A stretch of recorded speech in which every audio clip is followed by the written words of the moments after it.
So welcome everybody. We're going to give a couple of minutes here for folks to be able to log on, but we have a really interesting and educational opportunity tonight. No pun intended. Educational is what it's all about. My name is Colleen, and I'm the CEO and co-founder of Portugal the Place, and really excited to have you here. Welcome. We are going to talk about education in Portugal, and we are really lucky to have one of our partners here with us tonight. We are speaking with a educational consultant with Alesco. So Alexa, that's Alesco and Alexa. Welcome to our webinar. Thank you so much. It's nice to meet you. Thank you for having me, Colleen. I'm very excited to be hopefully sharing some tips for the families out there that are watching. Absolutely. And we were talking before we went online. It looks like you have made your own journey to Portugal and you have some children in the school system. Can you share a little bit about your background and ages of children and how you landed in the role you're in? Sure. So I've been in education for just over 20 years. So I'm actually a trained secondary teacher myself. So I've been working in different guises in education in the classroom full time. I've been working as a one-to-one music teacher for several years. I've been sort of doing consulting on the side. I'm also working in a music school, so like a sort of extracurricular after-school activity school. So I've done all sorts and worked it around my family and the sort of the roller coaster ride that you take when you end up having children with careers. Yes, for sure.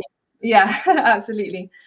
So I moved from the UK in 2018, and I moved to Malta with my family and predominantly with my husband's work, but I ended up working full-time in a school there as well, in an international school.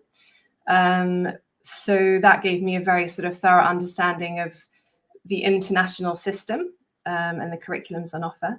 Having been a UK trained teacher, so I sort of then had the two together, which was quite nice. So the British training and the understanding of the British curriculums, and then moving into the international systems. And then in Malta, actually, we experienced private schools as well. So I had my children in a private school there for a year as well. And in moving to Portugal, I spent the first year or so kind of settling the children into their schools. And rather than jumping in with both feet into another school myself, it felt really natural for me to move into some consulting work and education consulting. Fantastic. How old are your kids? What type of children, what ages do they go across? So I have a 9-year-old, a 13-year-old, and a 15-year-old. Oh, wow. Okay. So you've got a good spread. I've got a good spread, exactly. And I've got, in terms of the sort of the cycles that they fall, I've got one who's still in primary, one who's in secondary, and then the other one is weeks away from taking her GCSEs. So, which is in the British system, it's the sort of first set of big exams at the age of 15, 16. So yeah, so it does feel like quite a spread. It gives you a lot of perspective though, right? Because you're working with all the different age groups and preparing. Exactly. Yeah. And I think the nice thing was that when we decided to move to Portugal, you know, as every family does with children, you know, you start to do your research.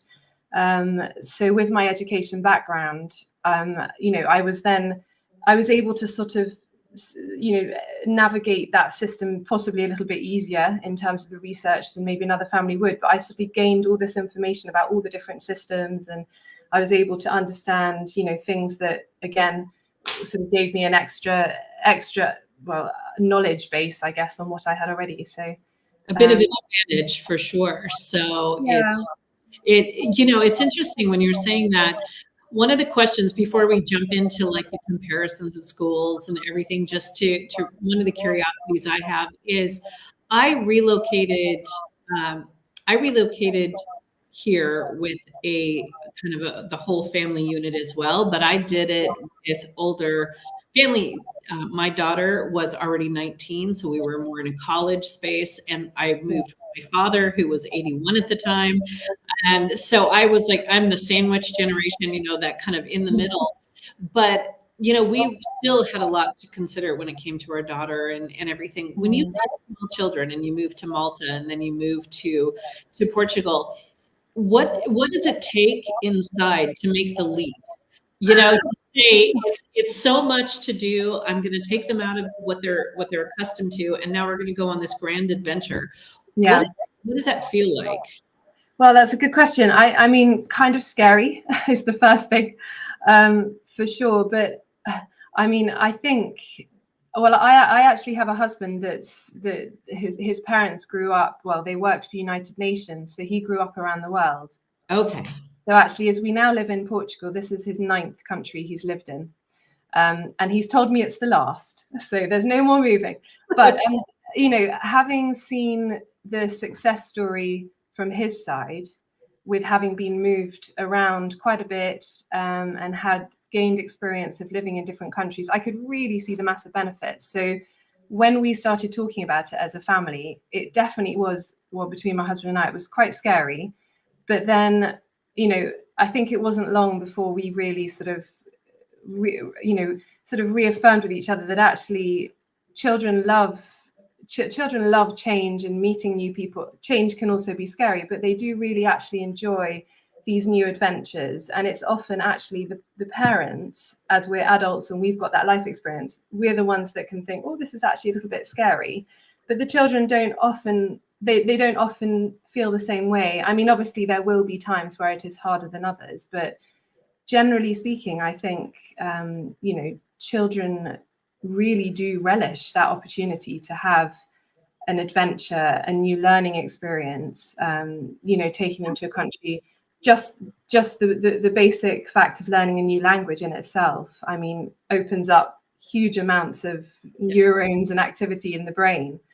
Yeah. And, you know, if my husband and I have one regret when it comes to talking about relocating and moving abroad, this is our first time living abroad together and moving outside of the United States, is the fact that we didn't bring our daughter when she was like 9, you know, 9 or 10, at that point when, you know, there was this opportunity and we hesitated. And then of course, 10 years later, we decided to make the move. And in hindsight, going back, if I could have gifted that back to her and had that experience when she was younger, I feel like that's something that I watch children that have moved here, our clients that bring their families. And though there's adjustments and every child's different, Yeah. amazing change to their perception of the world. It's just so valuable, and it's an education into itself. I completely agree. And I think, you know, with the world that our children are in now and entering into as adults, and they will be in 10 years, to have the skill of adaptability, resilience, to be able to meet people from all parts of the world and feel comfortable with that, to possibly be bilingual, some of them trilingual. I mean, these are opportunities that I don't think you can put a price on. I just think, you know, they're absolutely amazing. So you come from an education background, and I'm assuming when you were teaching in Malta, even you were probably, I'm guessing, in an international school, or yeah, I was. Yeah. So you were working in still within an English structure, I'm guessing. Yes. So the language of instruction was in English, Yes. but we were working, actually, it was an IB World School. So, Okay. yeah, so it's an IB school. So that was the curriculum. The curriculum was focused around being an IB school. Okay. I was wondering, how are you feeling, like the main difference? I mean, I know there's a lot of differences that we're going to talk about, but the main difference, the core difference that you feel between the Portuguese education system, what they're going to learn and experience here, to the, say, the British-based, which is of course different from North American and what Americans are experiencing. What do you think is one of the key differences, positive or negative? I think probably the biggest difference is that the Portuguese public system, everything is in Portuguese. So all of the lessons are instructed in Portuguese, and you will have some teaching staff who just don't necessarily, I mean, they may have some English, but they might not feel comfortable with instructing any of the lesson in English. So they will choose not to, you know, and they're not mandated to instruct in English. Whereas when you take the British international schools, the primary language of instruction is going to be English, and that So that's I think that's probably the biggest difference. I think when you break it down and you look at secondary schools, for instance, in the public system, the secondary schools are very big, sometimes with over 1,000 students, whereas the secondary system in a British international school will be somewhat smaller, a lot smaller. So you may have 200, 300 maximum in the secondary level. How would you navigate, for a lot of families coming from the United States, they haven't had exposure to private schools. With the public school system in the United States, for example, being the main way that our children are educated from kindergarten through 12th grade, and it's readily available in all communities, the way it's set up, private school feels very privileged. It's not something that average everyday person considers. And then you have a price point, right? So if you're going to relocate international or private, this is usually something that they've not had to consider before.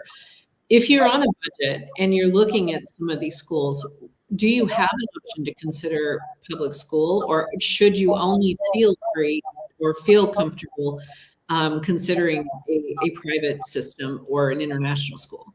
Yeah, I mean, I would say, what we did is we did it the other way around. So we actually didn't consider anything other than public unless we felt it was really necessary for our individual child's needs. Okay. So I think this is quite a difficult question because every child is different and every child's learning experience to date is different. So when we arrived, my 14-year-old, for instance, she was at a particular stage where we felt it was just going to be a little bit difficult for her to grasp the language to the depth that she needed to take her exams and succeed with the grades that she was capable of getting. So they're in the public Portuguese system. So we therefore decided to put her into a British system. So, but had she been a couple of years younger, we would have put her into the public Portuguese public system.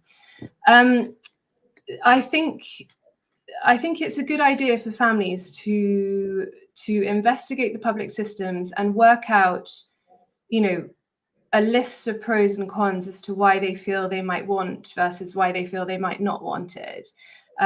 Because I think they might be quite pleasantly surprised with the number of tick boxes and the list of wants that they end up with that the public Portuguese systems can give them. For families who are looking to be here long term, it's a very interesting thing to think about having your child in one of the local Portuguese public schools, because that will give them the opportunity to build up friends within the community, which is a real bonus. They also will obviously develop their language skills. Right. So again, a massive bonus. You won't be paying the private or the international school fees, another big bonus. So, there are things here that are really worth thinking about if you, if you're looking at all the systems on offer and all of your possibilities out there. And do the public schools have any kind of Portuguese as a second language programs? Are there any of them that offer that? In the United States, they have ESL, English as a second language, and that's pretty consistent across schools, and it's actually required to be able to provide support to someone that doesn't have English as their first language. Is there a system like that? That's exactly the same here. So each municipality and each agrupamento, which is the name of the sort of umbrella name given to the school that houses, or the group that houses all the different schools within that municipality, they are mandated by law to provide all those who Portuguese is not their mother tongue with a certain number of hours a week of language support. Okay. So my son has between 3.5 and 4 hours a week. And that's been fantastic for him. And they're streamed in different levels according to their ability with that language. So, there's a large number of children doing that. as I say, I mean, that's been a great support. So that, I think that's a nice thing for parents to think about when they're thinking of the public Portuguese system. There is in place there 3.5 to 4 hours of language support. That rolls from level 7, which is the beginning of the third cycle school, when the child is around 11, 12 years old. So that's when they start to receive that support. But before then, the school is not necessarily mandated to provide support for the children under that age, but there is the support there. And this is something that if families are interested in a particular area, I would say it's definitely worth doing some research into the schools, the primary or first and second cycle schools in that area, to just see, put some feelers out, go to the school office and ask, what's the support for the non-native speakers? And if you're not comfortable doing that, or say you're trying to set this all up virtually, like working with us, you could also then retain your services, right? That's one of the things Absolutely. Yeah, that's one of the things that we offer, so we can support that, and really do a deep dive. Because sometimes that feels so overwhelming. One of the things we get requested quite a lot by our families are people are moving with children with different neurodivergent situations. They may have some different learning programs in their own home school where they're at in the US, and they're trying to figure out how to navigate that relocation. And there is a couple of extra layers, right, when you have some other considerations. What would you suggest there? And have you with helping families in those situations? So we actually have a specialist on the team who does deal with children with neurodivergent, or families with neurodivergent children, and so they would be more of an expert in this area. But I think this is a perfect example of a family, a family situation where they would really need to think carefully for them whether that public system would support their child in the way that child might need. And do you see Lizette's question here? Hello, Lizette. Thank you for putting a question here. It looks like this is a great time to kind of chat about that. So what do I know this is a deeper, for Lizette, there's definitely personal, individual conversations that like Aleska would have with you, but in general, is that something where you would go through different options with having a child that may need this kind of support? Yeah, absolutely. I think the most important thing to begin with, Lizette, would be really touching base and having a consultation where the education consultant would be able to really work out your 14-year-old's needs, and from that point would be able to advise how you might proceed forward. I can see at this time our 14-year-old does virtual school online, who was diagnosed with ADHD sensory processing.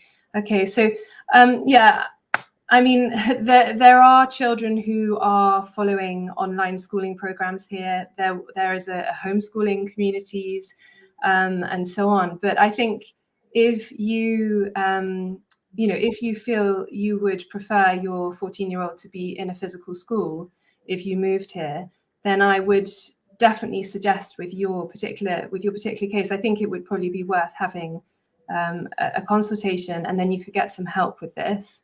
The reality is that the landscape with the public school systems is not necessarily, it hasn't progressed with being able to support all of the needs that a child has in every form. So this is worth taking into consideration, and it may well be that a private school or an international school, if you are wanting your child to be in a physical space, that might be a more suitable option to make sure that all of their needs are met. But as I said, having a really in-depth consultation and really being able to sort of get to the real understanding of what's going on, and then you could proceed forward. I think that would be better. I have seen folks with this type of situation find that they balance the benefit of a new space and less stress and pressure on the family, because life affords people more time with their children, things like that. And so there is a balance, right? Perhaps the child's behaviors will also change in a new environment. So there's some unknowns until you actually arrive as well. Yeah, I think that's a really interesting point. I really do. And I also think it's worth on that point remembering that what might work for a child one year might not work for them the next year. And so when you place your child in a school, I think it's always worth remembering that this might not be their journey for the next 10 years or the next 5 years, but to really think about that. You as parents know your children better than anybody, and you can see the ebbs and the flows, and more than anyone if your child is struggling, thriving. So it's really worth remembering that there may need to be, you might choose one direction, but you may need to change that direction as time progresses. And it's okay if you do. It's really fine. As I say, children are adaptable, and often we as parents worry more than the children do themselves. Right. And every step they take, every new experience they're having is one, is something that potentially builds them up. And I think it's worth remembering that and not beating ourselves up if we feel, this wasn't the right decision, let's change the school to this, or let's tailor it here. The work-life balance in Portugal is fantastic. Yes. And I think that is a massive plus for families. And it really is. It's a fantastic place to raise a family, and that for sure does take pressure off in certain ways.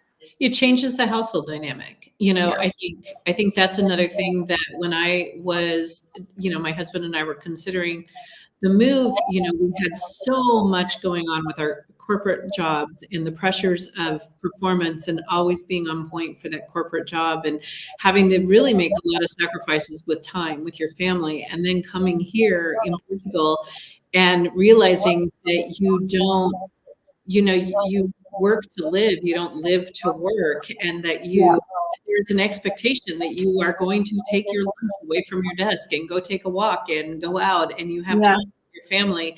It is something, until as Americans, at least, I can only speak from my perspective as being an American, it took me about 6 months to let go of a lot of stuff that was keeping you, I felt guilty for, taking time. I had to adjust my concept of what is a priority. There was a lot of stuff. And now I see my families with children, and they're walking around town at 3:00 in the afternoon after school's been done, and they're spending time with their children at festivals, and they're spending weekends doing activities together.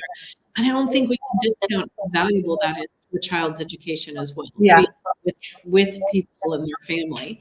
So absolutely. And I think this also, this feeds into, when you have the ability to do that with your family and to strike a work-life balance that you feel is appropriate, it cascades in lots of different ways through the family, and I think the stresses and the tensions just ease off a little bit.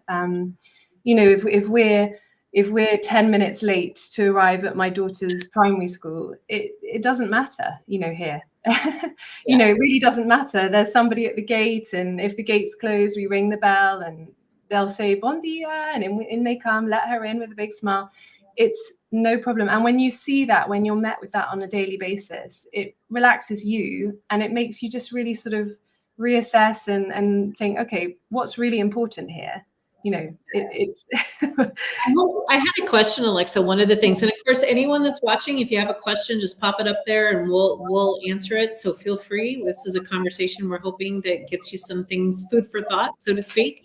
But extracurricular activities. This is something in the US, we have gotten a little crazy with this idea that from the second they start toddling, we're supposed to be getting every activity known to man to see which one sticks. And then there's a lot of extracurricular activities with schools, clubs and sports and all of that. How do the extracurricular activities work in Portugal, especially between public to, say, an international school? So I would say in the public systems, and from what I understand as well, the private systems, the extracurricular activities, whilst they do have sports and things that might take place at lunchtime for the children to get involved in, generally speaking, when the school bell goes for the end of school, there's not a huge amount going on. You don't have lots of teams that are taking place at school, sports teams and things like that, where they're going off and doing inter-school competitions. The international schools are slightly different. Their facilities are often, when they're designing their international schools, this is one of the draws for them. They often, highlight the large facilities, which means that they have big music departments. They've got big sports pitches. And so there is more opportunity in those settings for children to take part in extracurricular activities at school. And they often run, the international schools often run quite busy extracurricular activities after school that run until, say, 5:30, 6 o'clock in the evening. So whether it's as crazy and manic as what happens in the States, I'm not sure. I don't think it is. I think it's probably more measured. The sport, obviously, because it's a very outdoor and active lifestyle here, sport is high up on the agenda, and there are lots of sports teams, and lots of children across all different sectors of schooling are involved in those sports teams, from volleyball to football to ice hockey to swimming, there are lots and lots going on. And you will have some parents that are probably driving their children 5 times a week to one sports activity. But I don't think it's, as I said, I don't think it's quite as manic. I think it's probably a little bit more measured. It's available. I think the one thing is if someone wanted to work with you, for example, in education, and they had a 12-year-old that was passionate about their cello, or they had been already starting in gymnastics, are you able to help with the extracurricular searching and finding those schools as well? Yeah. Absolutely. I mean, I would say probably, if I'm honest, I think if a child has a very specific talent, whilst there are some international schools that would cater, that may be more musical or maybe more sporty, I would say if a child is exceptional in something, that they look to pursue that outside of school as well, because I think that's probably, if you have an institution where they specialize just in that, say it was swimming, say it was a music conservatoire for a cellist, that's where that child would probably get the opportunity to excel to their highest level. So I would say, in terms of whether schools here can offer, that for a child to excel to that highest level, I don't think that that's necessarily what Portugal is able to offer. They can support it. Would a lecturer be able to help them find those other opportunities? Yeah, absolutely. Okay, because I know like Alcobaça. So I'm on the Silver Coast. I live in Alcobaça, so about an hour and 10 minutes north of Lisbon. Yeah. And it's amazing because even though we're a town of 25,000 people, we have a music conservatory, a music school here that is incredibly well respected and has quite the following, to the point where it's really fun to see all the musicians from all age groups with their instruments coming in from the school. And it's not something you would automatically think a town of our size or in the middle of the Silver Coast would be known for, but here's a very well recognized music school. So perhaps somebody would not realize that you don't necessarily have to live in Lisbon or Portugal to find some of these opportunities, over the country, but you'd be able to work that out as well. No, absolutely, we would. And I think there's something quite interesting, actually, which is something to let parents know about the public Portuguese system. There is actually an opportunity in some municipalities, and we have it in the one that we're living in, and that our youngest child is at the first cycle. So she's just come to the final year now of the first cycle school. When she moves into the second cycle school, she has the opportunity in the next couple of months before she moves to audition for a music school, which is attached. It's in our local area, but it's attached to her second cycle school. Now, if she gets a place, if a child gets a place, they take 20 a year. Those children have free music education for the rest of their time at school. It's all funded by the government, and this is attached to a conservatoire, a music school, a specialist school. So the child would have a one-to-one piano lesson once a week. They would also do theory classes, and they would do a choir.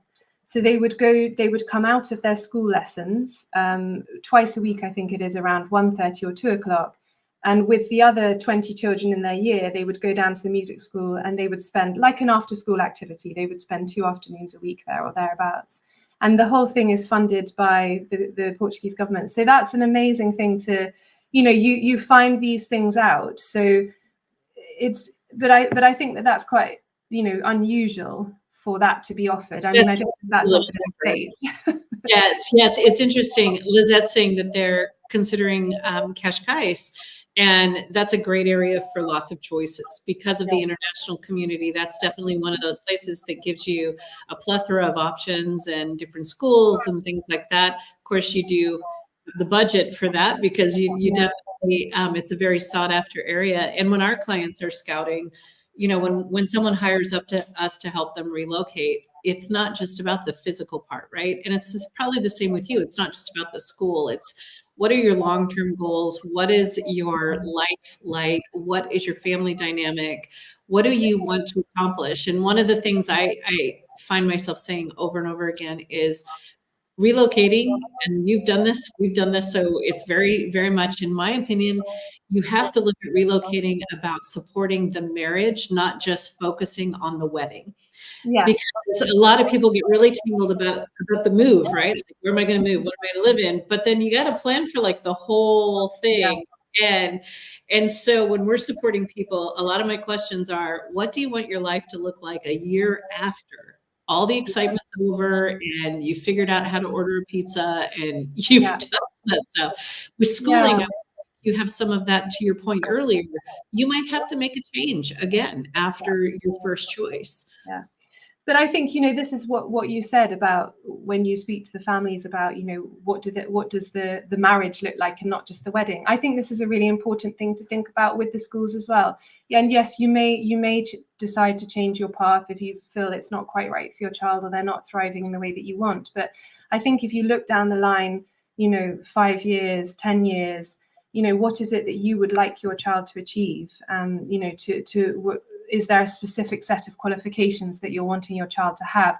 Perhaps if you're from the States, you would like your child to go back to the States to a university, or perhaps you're thinking of the UK. Right. I mean, and you think, okay, well, I definitely would like them to have a British qualification. I mean, the reality is that wherever you graduate from in the world, your qualifications are always the ability to be equivalent, so they can be changed and looked at in whichever country you're applying to.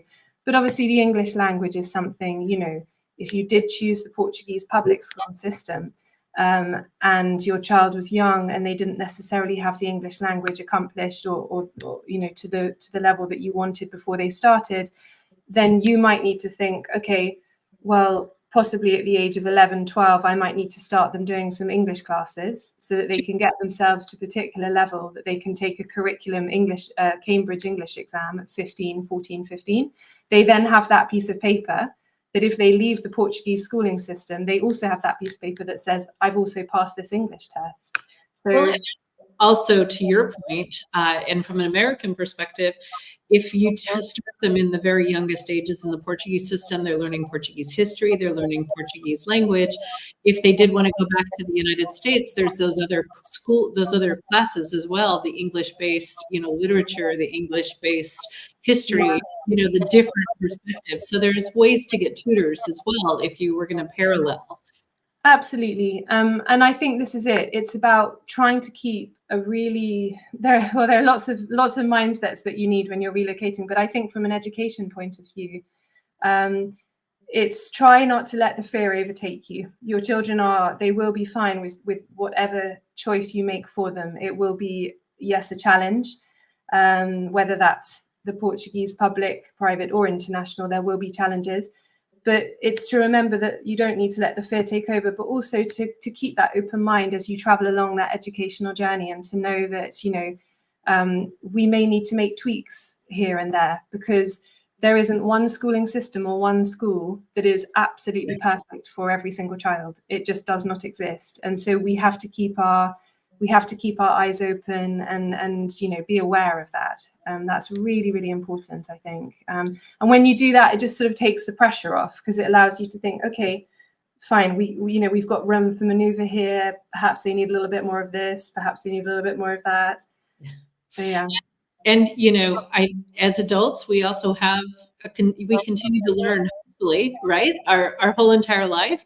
And when you get dropped into Portugal as an adult, you're taking classes. I think it puts you on an interesting parallel with children, because all of a sudden you're back to ground zero, almost like a kindergartner with language, and you're having to relearn cultural cues and things like that. Yes. So I find it fascinating to be like, wow, okay, I'm here at a level again, and I really now can feel and be more empathetic to what it's like to have to learn these things, because it's really, you're back at zero. You're starting all over again in many ways. Yeah, you really are.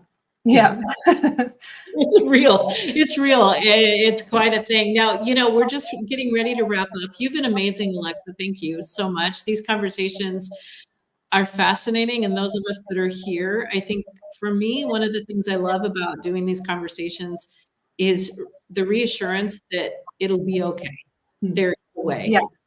Yeah, it really will be okay. I mean, there are so many things that I can see my children have taken from this move and from going into different schooling systems. It's not always been easy, and you have to accept that there will be good days and bad days. But what they have gained, they've grown up massively in a year, and there are tweaks that we can see we'll have to make along the way for each one of them. As we progress along, but we're fine with that. So yeah, it's just remembering that it will all be okay. Yeah, exactly. And I'm excited to see for myself where I can continue to grow and learn. It's no joke when you're learning Portuguese. It's definitely a full-time experience trying to get that language underneath your belt. But I'm envious of the younger children that have that sponge of a brain and a lot of the things. They're not afraid, right? We already have all those things in our head. They're not there yet. So. Yeah.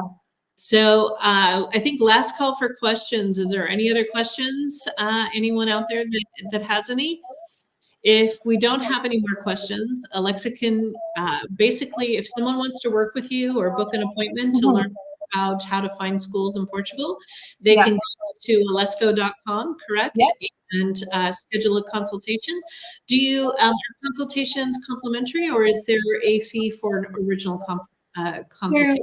If you reach out to Naomi, she will be able to give you all the information with regards to that. I do believe from the get-go, because we launch straight into our consultation packages are usually 60 minutes or above. Okay.